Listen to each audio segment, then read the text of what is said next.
Okay, I think we're live. We shall see.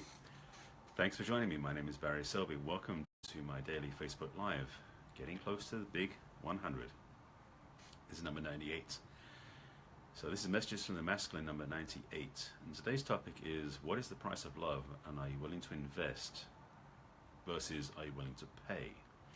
So get into that in a second. I'll start with saying hi and introducing myself and what I'm about before I get to that point. And I want to cover some pieces from yesterday's conversation as well as today's. I am a best-selling author, speaker, and relationship attraction expert, helping strong, successful women attract healthy relationships, finding balance in love, life, and business. And I'm also a passionate champion for the divine feminine.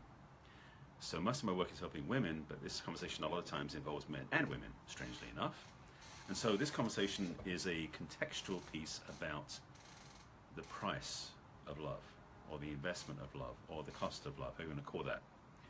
And part of this conversation is because of yesterday's, one of my audience members yesterday talked about cheating and loyalty, I should say lack of loyalty. And that's one of the things about the price, the cost of love. If you're choosing to invest in a primary monogamous relationship, one of the prices you pay is you can't sleep around. Now for some people, they're not willing to pay that price. So there's one side of the conversation. You want to ask about the painted pinky? I'll get to that in a second. Thanks for reminding me. I did a Facebook Live last week about this. I will share in a moment, so remind me if I forget, but I will get to that one. So finishing the point. There are different perspectives about cheating and loyalty in relationship. One of them is patterns of upbringing that enable that. Some is fear of commitment and intimacy. But one of them is the fact that some people aren't willing to pay the price to give up other choices. They'd rather be able to sleep around, see other people, than stick to one person. So when I'm saying what is the price of love, what is the cost of love, it's really several different things, and I'll cover a few of them in this talk. So, okay, got that one. Let me go back to this painted nail, because there is a reason for it. Yes, it's not an accident. It is intentional, Athene. So to answer your question, why a painted pinky? To put it succinctly, this is from an article I read about, to put it in succinct terms, a group of Australians went to Southeast Asia to volunteer with some villages down there. And one of the guys in the group met this young kid who he was helping play with her and stuff, and she had him paint her nails. And in return, she painted one of his. He later found out that she was like 6 or 8 at the time. He found out later on that she'd been sexually abused. And he went on to discover that at that time, when he did this journey, 1 in 5 children are sexually abused or molested by the age of 10. So this is a reminder and a conversation starter. That's why I do that. I've since found out statistics are different now. In fact, it's 1 in 4 boys, and I think it's either 1 in 2 or 1 in 3 girls by the time they're age 10 have been sexually abused. So this is a reminder and a conversation starter. So that's what this is for. So I hope that answers your question, Athene. So getting back to the topic. Again, back to loyalty and cheating as a price, I should say as a way of avoiding the price of being in a monogamous relationship, is that for many people, no, well not many, for several people, some people, being in a committed relationship, to stay loyal to one person, to be in that place where it's monogamous, deep, connected, is a price too high. So for some that means polyamory, which is a different relationship, different way than cheating. Cheating is different from polyamory, by the way. Some people think they can call cheating polyamory, but it's not true. Polyamory is adults consenting and knowing of each other's relationships, and it's allowed by choice in the community. You're welcome, Athene. The cheating is done behind the back. It's a different piece. So those are different topics. So, but I want to speak to it from, sorry, motorcycles going by outside.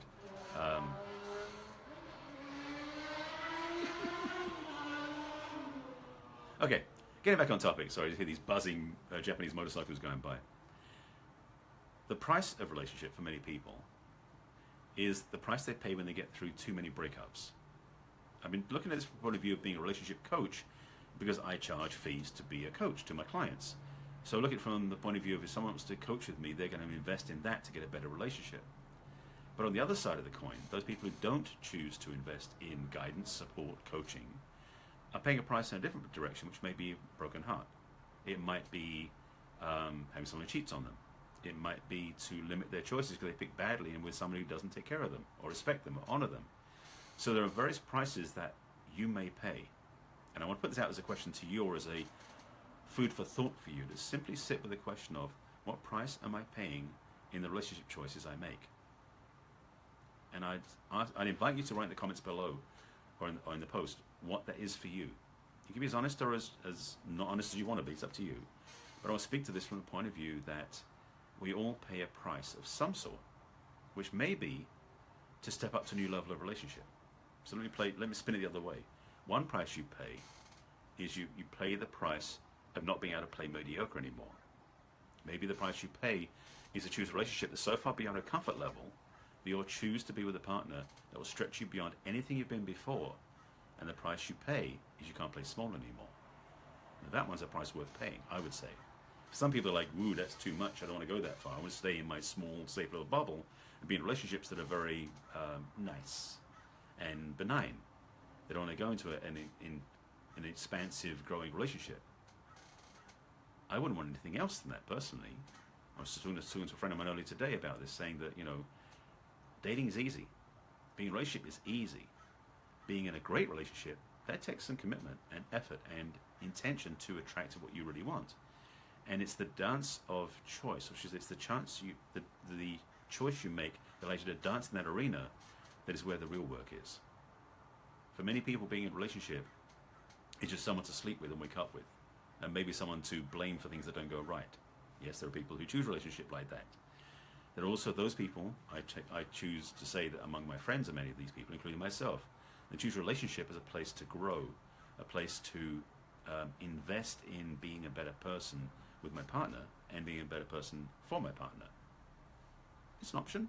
I'm not saying you have to do this, but I want to throw these things on the table to have you think about it, because for many of you out there, relationship is just something to do as a convenience for someone you can have great sex with, maybe, but not do anything else with. So there's a price you're paying there because you're not exploring the whole possibility of relationship. Truly, a relationship can be the most game-changing, life-changing, expansive opportunity you've ever had in your life, beyond any seminar, any epic experience, any personal growth journey of any sort. Your relationship could be the most powerful growth opportunity you can have. Are you willing to choose that, though?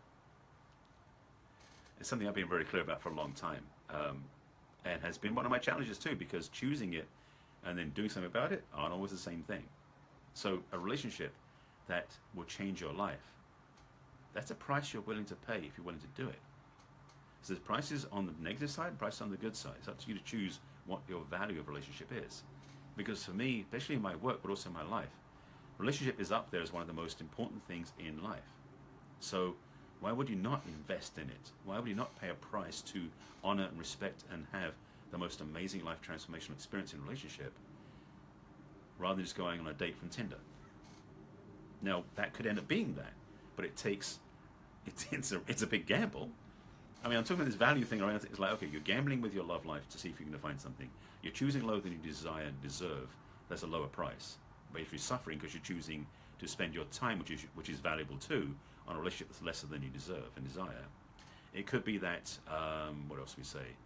That you're willing to give up playing small forever to choose a lifelong relationship of growth, expansion, and transformative transparency. Transformative transparency. That sounded pretty good. See, there's all these different possibilities in a relationship you can have, and there's a price on both sides of what's possible. In responding to the question I had yesterday in my broadcast that a woman asked about because she just had a massive breakup with the guy who'd been cheating on her, that this price, sometimes for some, is too great to be loyal. Some people choose to cheat to play safe in their mind, even though it's horrendously disruptive to their partner, as a way of not paying a price of loyalty. There's a price on both sides. So this idea about what price you're willing to pay in a relationship and what is your willingness to invest is a real question that I would suggest if you're looking for a real relationship, beyond just dating and checking things out and having fun, you're looking for a partnership that may be the rest of your life, like a marriage perhaps, or a union of some sort, doesn't matter what the languaging is. If you're willing to choose that, get really clear on what the prices you're willing to pay, and the prices you're willing to pay, the price you're willing to pay to have it, and the cost of what you're giving up to have it as well. Because there's going to be price on both sides. And it's important to really qualify for yourself what that is, so that when you choose a relationship, you're not just going in, oh, they're perfect, they'll be wonderful, and just diving right in and then looking back and going, oh my God, what did I give up? Or, oh my God, what I gave up. Either way. And I want to make sure that point gets clear for you, so you see that there's a value in that.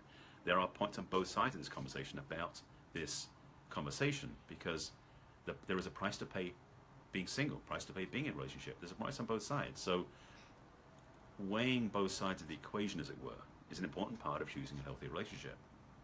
And there are, I can say this, to play on another level, another layer of this, is there are several people I've talked to recently who've had relationships that were borderline narcissistic. But it seemed as they went in, it was the most perfect, amazing relationship they could have. The price they paid, unfortunately, was traumatic, because to get out of that relationship was horrendous. So I guess I'm coming along with this round way of getting to the point of saying that your relationship choices have prices attached. Now, you can choose to dance in that one after another, using smartphone dating apps or dating sites, or however that is.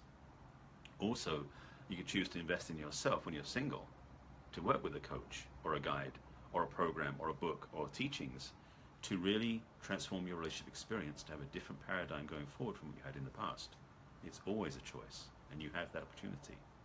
So my invitation to you, which if you want to work with me is fine, but my invitation to you, regardless of whether you want to work with me or not, is that you choose to look at your relationship choices from the point of view of what is the price as an investment and the price as a cost. Because you have, yes, they sure do come with choices. Thank you, Jermaine, exactly.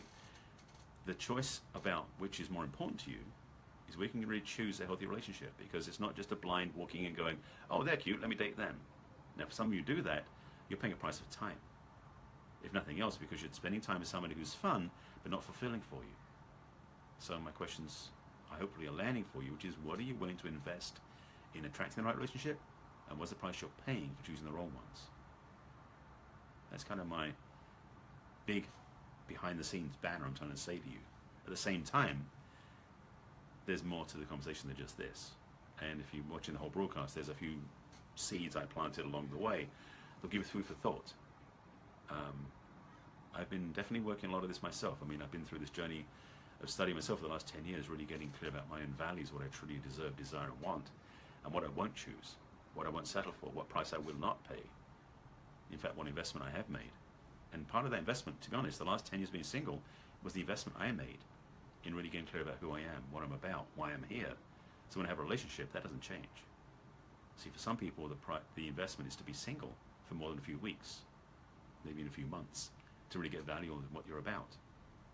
And I've had past relationships, and I've shared in previous videos about the relationships I had in the past that led me to this work. And I've been on this journey for a long time. So my invitation to you is, if you have been in a lot of relationships and you're now single, take the time to use that time wisely, and take the time to get to know who you are without somebody else around. And you may find you don't like some of the things you have. Time to heal those. And then you may find some things you fall in love with about yourself. Even better. So make the choice to own your self-love. That's one of the biggest pieces of the work I do with my clients. So thank you, Jermaine. You love that concept. The investment gets one to really think about what you're doing and what they're involved with. Well, yes, that's the point. It's about investment and costs. As much as it sounds crazy to talk about relationship and love, that whole romance conversation, there is a piece of both sides about the price you pay, the cost of choosing a relationship or not doing a relationship healthily, and the investment you choose to make in one. Because if you're going to commit to your life to somebody else, that's a big investment of your life, your energy, your time with that person. So I would hope, I implore you to choose wisely. Because when you do that, then your investment pays off. Because you can have a relationship that pays dividends. Children are dividends, I guess? Maybe that counts as that, I don't know. But it's in terms of investments of the experience you have with your partner. The opportunity to invest in a relationship to attract the right partner that you grow with, it's like the rewards and the dividends of that investment come back in magnitudes and multitudes of opportunities. To be with somebody who helps you grow, that you grow with as well, and you inspire each other, would change your life for the better in ways you could not even imagine when you're single. I hold that to be true. I've seen that before in past relationship partners with clients and friends, where the relationship they chose was so far beyond their comfort level, and it transformed their life in an incredibly powerful, positive way. We all can have that. So just that to play with. So that was kind of the bottom line I'm getting to, is to what's the investment and what are the costs that you either don't or do pay to have the relationship you really desire. If you want help in this area, reach out to me. That's what I'm here for. This is my daily broadcast, by the way. I'm just bringing it back home to summarize. This is number 98 in an ongoing series of talks on messages from the masculine to inspire the feminine heart. You can watch these on my Facebook business page. They're all archived there. My personal page, they show up, but they disappear pretty quick, because other stuff shows up there. They're also on YouTube and the Messages to the Masculine playlist. They're also on my website under barryselby.com and the video blog. If there's somebody you think should see this, please share it with them. And if you have questions, well, you're welcome, Jermaine. Thank you for the response. Yes, another golden nugget. I just throw these ideas up on the screen and then start talking, so I don't have any control of what comes through usually. But I'm finding that usually good stuff comes out. Thank God. Don't want to waste your time. So thanks for watching. Again, if you know anybody should watch this, please share it with them. If you're coming in late, please watch from the beginning. And please watch my broadcasts. There's stuff out there that I can definitely think will help you. And if nothing else, they're entertaining. Well, I think so. Take care of yourselves, as always. Love yourself more than you did yesterday, and have the most amazing evening, day, life. You deserve the best. I'll see you again tomorrow.